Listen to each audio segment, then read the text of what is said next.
अब आते हैं इंपॉर्टेंट सवाल पर कि घर लेने का सही समय कब बन रहा है। पहला चरण आपका शुरू होगा सितंबर से अक्टूबर 2026। यह समय है प्रॉपर्टी सर्च करने का, लोन प्लानिंग करने का, डॉक्यूमेंट्स और डॉक्यूमेंटेशन का, क्योंकि पेपर वर्क भी तो जरूरी है ना, और कुछ देखिएगा कुछ दिखाइएगा, बजट फाइनल करने का, पॉकेट में कितना है, कितना अरेंज करना है, ये भी तो करना होगा ना। तो ये जो टाइम फ्रेम बताया हूं सितंबर से अक्टूबर का महीना, इस महीने में आप प्लानिंग प्लॉटिंग करते रहिएगा। नेगोशिएशन एंड फैमिली डिस्कशन करने का भी है, पैसा जरूरत होगा तो फैमिली में डिस्कस तो करिएगा ही, दोस्तों से उधार लीजिएगा या कहीं से अरेंज करिएगा। तो इस समय जल्दबाजी से ज्यादा तैयारी महत्वपूर्ण है। अब बात करते हैं दूसरे चरण की। सेकेंड फेज आपका होगा कि 31 अक्टूबर 2026 के बाद यहां गुरु सिंह राशि में प्रवेश करेंगे। यहीं से बड़े डिसीजन को गति मिलेगी, यानी कि पुश मिलेगा। अब तक तो टेबल में घर में बातें चल रही थी, अब उसको गति भी तो मिलनी चाहिए। तो गुरु के एक सिंह राशि में जाने से यहां से आपके काम को पुश मिलेगा, गति मिलेगी, मतलब टाइम प्रोसेसिंग का है। इसी टाइम में अगर आप पहले से प्रॉपर्टी देख रहे हैं, लोन प्रोसेस चल रहा है,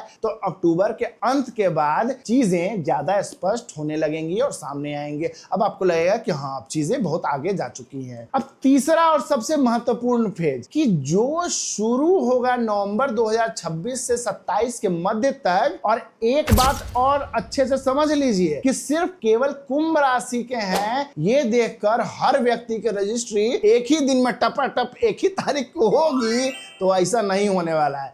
इसके लिए आप अपनी कुंडली जरूर से दिखा लीजिएगा, जिससे ये पता चल जाएगा कि आपके कुंडली का चौथा भाव, चौथे भाव का स्वामी यानी कि शुक्र, गुरु, शनि और दशा अंतरदशा के लॉर्ड आपको कितना सपोर्ट कर रहे हैं। अब कुंडली में दमे नहीं है तो कहिए गुरुजी ताजमहल खरीदवा दीजिए, कहां से होगा? जैसा होगा वैसा आपको मिलेगा। लेकिन अगर राशि स्तर पर भी देखेंगे ना, तो ऑन एन एवरेज मैं बता दूं कि 26 के आखिरी महीने में या 27 के शुरुआत में देखेंगे तो प्रॉपर्टी मैटर्स में ज्यादा पॉजिटिव रिजल्ट्स आने की संभावना कुंभ राशि वालों के लिए है। अब कुंभ राशि वालों, एक खास बात आपके लिए, यह जरूरी नहीं है कि यह योग मतलब अचानक हाथ में पैसे लग जाएंगे, उसी दिन मकान खरीद लीजिएगा, यानी कि आज मिला और कल खरीदेंगे, ऐसा नहीं। शनि के नेचर को समझिए, शनि की प्रकृति अलग है। शनि कहते हैं कि पहले प्लानिंग फिर पैसा, मतलब आप पहले प्लान तो बनाइए, पैसा तो उनका मार्केट से अरेंज हो जाता है, इसलिए उसकी चिंता मत करिएगा, प्लान बनाना शुरू करिएगा। और पैसे के अरेंजमेंट अगर जल्दी करनी है तो उसका भी एक उपाय बताता हूं कि शुक्रवार के दिन माता लक्ष्मी की विशेष संध्या आरती करें, कर्पूर से घर में साफ सफाई रखें और भगवान शिव को जल अर्पित करें। लेकिन शनि एक बात जरूर कहते हैं, जल्दबाजी नहीं, जो घर लेना है वो सोच समझ कर लेना है, क्योंकि देखिए बहुत समय के बाद में आपको ये मौका मिल रहा है, तो हड़बड़ाइएगा नहीं, शनि को सम्मान दीजिएगा,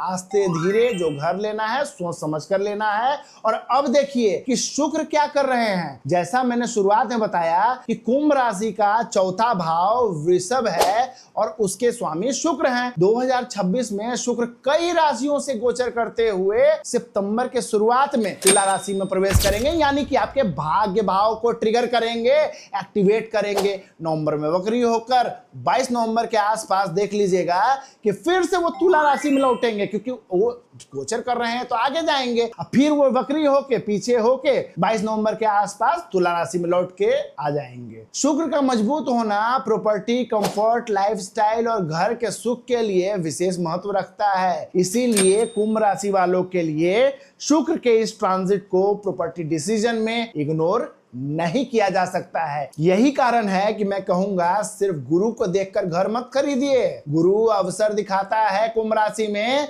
लेकिन चौथा भाव का स्वामी शुक्र प्रॉपर्टी को मैटेरियलाइज करने का पूरा दमखम रखता है, क्योंकि देने की क्षमता शुक्र के पास में है। और वीडियो अच्छा लगा होगा तो कमेंट में हर हर महादेव भी लिख दीजिएगा, भोला बाबा भी खुश हो जाएंगे, हम भी खुश हो जाएंगे। अगर आपको मेरी वीडियो अच्छी लगती है तो वीडियो को लाइक करिएगा, शेयर करिएगा, फॉलो और सब्सक्राइब कर लीजिएगा। हंसते मुस्कुराते रहिए, स्वस्थ रहिए और ढेर सारा धन कमाइए। प्रेम से कहिए जय जय तारा।